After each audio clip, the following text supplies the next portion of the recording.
Dear viewers, আসসালামু আলাইকুম। আজ আপনাদের দেখাতে চলেছি রাজবাড়ী জেলার বলিতা অঞ্চলের মাছের ওয়াশ। আপনারা দেখতে পাচ্ছেন ইতিমধ্যেই দুইটা মাছ একসাথে ওয়াশ করলো।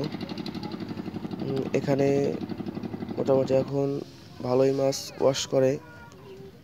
এই কিছুদিন আগেও আরও বেশি এবং বড় বড় মাছ খুব ভালো পরিমাণে ওয়াশ করতো।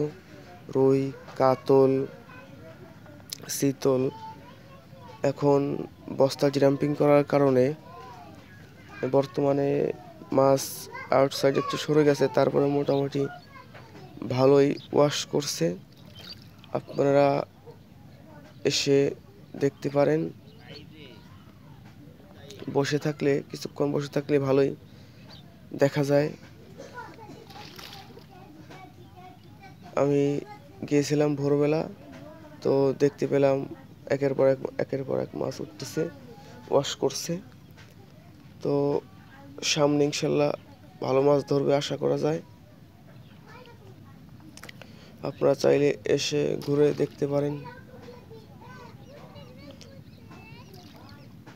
ধন্যবাদ সকলকে। আর আমার ভিডিও ভালো লাগলে অবশ্যই একটি লাইক করে দিবেন, সাবস্ক্রাইব করে পাশে থাকা বেল বাটনে ক্লিক করে রাখবেন, যাতে করে নিত্য নতুন ভিডিও সবার আগে আপনাদের কাছে পৌঁছায়। ধন্যবাদ।